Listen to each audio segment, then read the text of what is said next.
Hello everyone. जैसा कि हम पुराने वीडियो में हम कर चुके हैं factors of intelligence and type of intelligence. Now we will discuss about measurement of intelligence, यानी हम बुद्धि का मापन कैसे कर सकते हैं। तो सबसे पहले जो हमारा वर्क हुआ था इंटेलिजेंस पे, वो किसने किया था? वो बीने ने किया था। तो ऑब्वियसली बात है, मेजरमेंट पे इंटेलिजेंस का किसने किया होगा? बीने ने ही किया होगा। बीने ने साइमन की हेल्प से, बीने और साइमन इन दोनों ने फर्स्ट स्केल निकाला था इंटेलिजेंस का। क्लियर? तो सबसे पहले वर्क किसने किया था? बीने ने। और सबसे पहला स्केल था जो इसको मापने का स्केल, इंटेलिजेंस को मापने का स्केल था, वो कौन सा था? बीने साइमन स्केल। क्लियर? ये कब आया था? बुद्धि का सबसे पहला स्केल आया था 1905 में, बीने साइमन स्केल। क्लियर? अब सीधी सी बात है, अगर हम किसी की मेंटल एज की बात करें, मानसिक आयु की बात करें, मानसिक आयु होती क्या है? मानसिक आयु का मतलब ये है, जैसे हम किसी को वर्क देते हैं, किसी को सम देते हैं, मैथ का न्यूमेरिकल देते हैं, तो क्या होता है, कोई बंदा उसको निकाल लेता है, कोई नहीं निकाल लेता है, किसी के लिए वो इजी होता है, किसी के लिए मुश्किल होता है। तो हम कई बार यूज़ नहीं करते हैं कि दिमाग को लगाओ और करो इसको, ये ऐसे नहीं ऐसे होगा। थोड़ा बहुत हेल्प भी करते हैं, ट्रिक दे देते हैं उसको। क्लियर? थोड़ा उसको क्लू देने की कोशिश करते हैं, फिर भी नहीं होता तो हम क्या कहते हैं? दिमाग नहीं है क्या कहते हैं ना, मंदबुद्धि। ऐसे कई बार मजाक में बोल देते हैं, मंदबुद्धि हो क्या, ऐसे नहीं ऐसे करो। क्लियर? तो वो जो दिमाग का लेवल है, कौन किस लेवल पर उसको यूज़ कर रहा है, वो उसकी मेंटल एज होती है। क्लियर? नेक्स्ट आता है, यानी जो कंसेप्ट ऑफ मेंटल एज है वो किसने दिया है? बीने ने दिया है। कब दिया है? 1908 में। क्लियर? नेक्स्ट है हमारा बुद्धि लब्धि। बुद्धि लब्धि क्या होता है हमारा? बुद्धि लब्धि जो है वो एक रेशो होता है बिटवीन द आपकी जो मेंटल एज है और आपकी एक्चुअल एज है वो। क्लियर? यानी आपकी मानसिक आयु और वास्तविक आयु, उनके बीच का रेशो है। अब ये क्या था? 1912 में जो स्टर्न थे हमारे, वो जर्मन के थे। अब उन्होंने क्या किया? ये इंटेलिजेंस क्वोशेंट को इंट्रोड्यूस किया। क्लियर? दोनों की भी मानसिक आयु और वास्तविक आयु, दोनों के बीच का रेशो शो किया। क्लियर?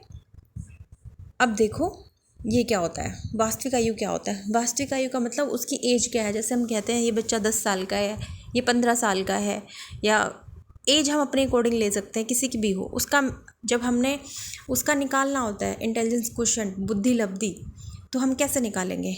हम निकालेंगे जैसे उसका मानसिक लेवल कितना है। जैसे कोई 15 साल का है, 20 साल का है, लेकिन उसकी जो सोच का लेवल है वो कितना है? वो कम है। ठीक है? तो वो हो गया उसका मानसिक आयु। तो हम क्या करेंगे, अब उनका रेशो निकाल के आपस में हम बुद्धि लब्धि निकाल लेंगे। तो देखिए, mental as divide by chronological age, मानसिक आयु और वास्तविक आयु, मल्टीप्लाई बाय 100 से हम उसको मल्टीप्लाई करके पूरा हमारा IQ निकल जाता है, इंटेलिजेंट क्वोशेंट। तो IQ निकालने का फॉर्मूला ये हो गया। अब ये बात है कि ये फॉर्मूला दिया किसने था? ये दिया था हमारे स्टर्न ने। ठीक है? फॉर्मूला दिया था स्टर्न ने। कौन सा फॉर्मूला? जो हमारे रेशो का फॉर्मूला है, जहाँ पर मानसिक आयु और वास्तविक आयु के बीच का रेशो जो है वो दिया था स्टर्न ने।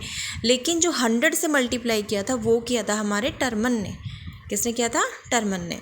तो ये क्वेश्चन आता है पेपर में कि जो 100 से मल्टीप्लाई किया है वो किसने किया है? वो किया है टर्मन ने। ओके? नेक्स्ट है हमारा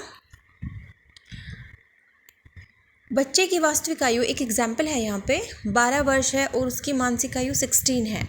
तो IQ निकालिए, बुद्धि लब्धि निकालिए। तो बुद्धि लब्धि का जनरल फार्मूला क्या था? फॉर्मूला था मानसिक आयु डिवाइड बाय वास्तविक आयु और गुना में 100। क्लियर? तो मानसिक आयु कितनी है? 16 है। वास्तविक कितनी है? 12 साल का। कोई 12 साल का बच्चा है लेकिन उसका दिमाग का लेवल कितना है कि वो 16 साल के बच्चे के जितना सोचता है। क्लियर? तो वो आ गया आपका मानसिक आयु 16 डिवाइड बाय वास्तविक आयु और मल्टीप्लाई बाय 100, वो आ गया आपका IQ लेवल। क्लियर?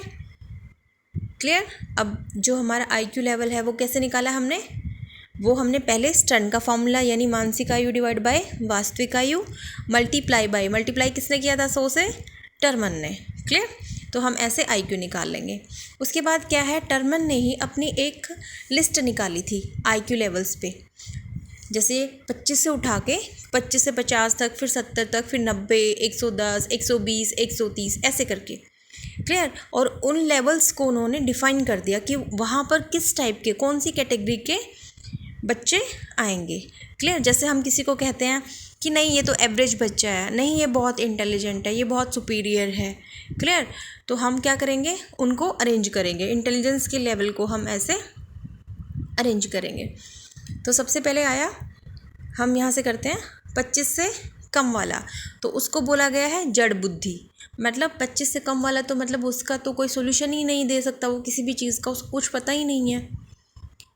ठीक है। जड़ बुद्धि मतलब नहीं पता उसको, कोई कुछ भी इन चीज़ों का एहसास ही नहीं है, कुछ भी उसके आसपास सराउंडिंग में जो भी हो रखा है। क्लियर। वो है जड़ बुद्धि, उसका काम ही नहीं, दिमाग ही नहीं काम करता।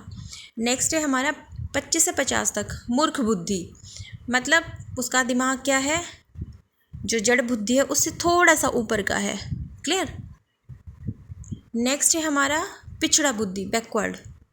नेक्स्ट है हमारा मंद बुद्धि, यानी उसके पास बुद्धि है लेकिन कम है, जो सामान्य लेवल होता है उससे थोड़ी सी कम है, उसको हम बोलते हैं मंद बुद्धि। उसको पता तो है कि चीज़ें कुछ चल रही हैं, पर वो क्या है, अच्छी तरह से उस चीज़ का सॉल्यूशन, किसी भी प्रॉब्लम का या कुछ भी उनका अच्छी तरह से आंसर नहीं कर सकता उस चीज़ को, वो है आपका मंद बुद्धि। नेक्स्ट है हमारा 90 से 110 तक, वो आता है सामान्य बुद्धि। ठीक है। उसके बाद 110 से 120 तक आता है हमारा उत्तम, सुपीरियर। 120 से 130 तक आता है वेरी सुपीरियर। और सबसे ऊपर कौन है, जीनियस, 130 से 140। तो इसकी एक ट्रिक हो सकती है छोटी सी, जितने भी हमारे यहाँ ओड नंबर आ रहे हैं 25 से हम स्टार्ट करेंगे, उसके बाद 50, तो देखो 50 में 5 आ गया, 70 में 7 आ गया, 5, 7, 9, 11, फिर ये 12 ये लर्न कर लेना, फिर 13 ऐसे करके। तो ये पूरी टेबल हमें ऐसे याद करनी है। ठीक है। तो ये टेबल किसने दी थी, ये दी थी हमारे टर्मन ने। ओके। अच्छा, अब एक चीज़ आती है कि जैसे हमने जैसे मंदबुद्धि वाले बच्चे बोला है हमने। ठीक है। अब ये मंदबुद्धि वाले बच्चे हैं, इनके पास दिमाग तो है लेकिन ये प्रॉपर वे में हमें सॉल्यूशन नहीं प्रोवाइड करवा पाते किसी भी चीज़ का। तो मतलब अगर हम इनको ऐसा कुछ वर्क दें, ठीक है, इनका दिमाग उस लेवल पर नहीं जाता है कि वो अच्छा सॉल्यूशन दे, तो हम इनको कुछ ऐसा कर आप कह सकते हैं ना, जैसे हैंडीक्राफ्ट का वर्क है। ठीक है। ये हम किसको दे सकते हैं, तो यहाँ पे प्रेफर किया जाता है हम मंदबुद्धि बच्चों को दे सकते हैं। ठीक है। ये क्वेश्चन आता है। उसके बाद है आ गया क्वेश्चन, 10 वर्ष का बच्चा 14 साल के बच्चे के जितना ज्ञान रखता है। अब हमने इसमें क्या निकालना है, बुद्धि लब्धि निकालना है। क्लियर। अब बुद्धि लब्धि कैसे निकलेगा, मानसिक आयु कितनी है, यानी कोई भी 10 साल का बच्चा है वो 14 साल के बच्चे के जितना दिमाग रखता है। इसका मतलब क्या है कि वो, उसका दिमाग इतना तेज है, वो उस बच्चे के लेवल का, 14 साल के बच्चे के लेवल तक का सोच है उसकी। कोई प्रॉब्लम है तो उसका सॉल्यूशन इस लेवल तक सोचता है। तो मानसिक आयु कितनी हो गई, 14, और वास्तविक कितनी है, 10। और बुद्धि लब्धि का फॉर्मूला क्या होता है, मानसिक आयु डिवाइड बाय वास्तविक आयु और मल्टीप्लाई बाय 100। तो ये थी हमारी बुद्धि लब्धि। नेक्स्ट टॉपिक में करेंगे हम इंटेलिजेंस की ये वाली विधियाँ। क्लियर।